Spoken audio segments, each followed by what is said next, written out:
दादी की चिट्ठी और हिंदी का जादू। क्या आपने कभी सोचा है कि अगर आप अपनी ही भाषा हमसे दूर हो जाए तो कैसा लगेगा? यह कहानी है 15 साल के आरव की। आरव पढ़ाई में बहुत अच्छा था, लेकिन उसे लगता था कि हिंदी सीखना समय की बर्बादी है। वह हर जगह अंग्रेजी बोलने की कोशिश करता था। घर में भी वह अपनी दादी से कहता, प्लीज़ स्पीक इन इंग्लिश। दादी मुस्कुराकर कहती, बेटा जितनी भाषाएं सीखो उतना अच्छा है, लेकिन अपनी भाषा को कभी मत भूलना। आरव हंस देता और उनकी बात टाल देता। एक दिन दादी की तबीयत अचानक खराब हो गई। अस्पताल ले जाने से पहले उन्होंने आरव को एक पुरानी चिट्ठी दी और कहा, जब मैं ठीक हो जाऊं तब इसे पढ़ना। कुछ दिनों बाद दादी स्वस्थ होकर घर लौट आई। आरव ने चिट्ठी खोलकर पढ़ने की कोशिश की, लेकिन उसमें कई कठिन हिंदी शब्द थे। वह आधी चिट्ठी भी नहीं समझ पाया। उसने अपने पापा से पूछा, इसमें क्या लिखा है? पापा ने कहा, अगर तुमने हिंदी पर ध्यान दिया होता तो आज दादी की भावनाएं खुद पढ़ पाते। आरव को पहली बार अपनी गलती का एहसास हुआ। अगले दिन वह दादी के पास गया और बोला, दादी मुझे हिंदी सिखाइए। दादी की आंखों में खुशी के आंसू आ गए। अब हर शाम दोनों साथ बैठते। दादी उसे नए शब्द सिखाती, कहानियाँ सुनाती, मुहावरे और लोकोक्तियाँ समझाती। आरव को पता चला कि हिंदी सिर्फ एक भाषा नहीं, बल्कि हजारों वर्षों की संस्कृति, इतिहास और भावनाओं का खजाना है। कुछ महीनों बाद स्कूल में भाषण प्रतियोगिता हुई।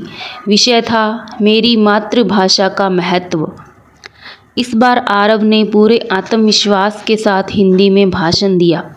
उसने कहा, अंग्रेजी सीखना ज़रूरी है, लेकिन अपनी भाषा से प्रेम करना उससे भी ज़्यादा ज़रूरी है। जो अपनी भाषा का सम्मान नहीं करता, वह अपनी पहचान खो देता है। हिंदी हमें केवल बोलना नहीं सिखाती, बल्कि सोचने, महसूस करने और अपने संस्कारों से जुड़ना भी सिखाती है। पूरा हॉल तालियों से गूंज उठा। प्रतियोगिता में आरव को पहला स्थान मिला। घर लौटकर उसने सबसे पहले दादी के पैर छुए और कहा, अगर आपने मुझे हिंदी का महत्व न समझाया होता तो शायद मैं अपनी सबसे बड़ी पहचान खो देता। दादी मुस्कुराई और बोली, बेटा दुनिया की हर भाषा सम्मान के योग्य है।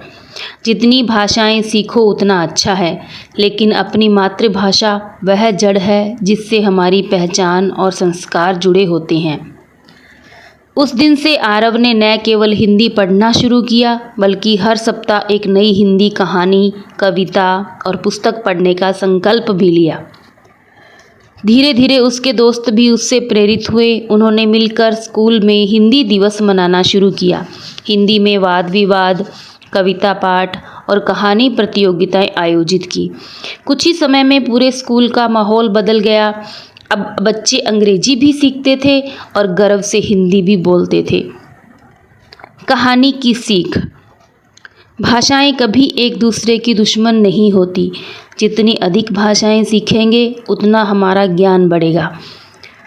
लेकिन अपनी मातृभाषा का सम्मान करना हमारी संस्कृति, पहचान और भावनाओं का सम्मान करना है। हिंदी केवल शब्दों का संग्रह नहीं, बल्कि करोड़ों लोगों के दिलों की आवाज़ है।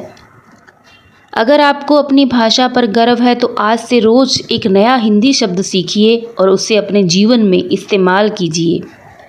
यही हमारी भाषा को जीवित और समृद्ध बनाए रखने का सबसे आसान तरीका है।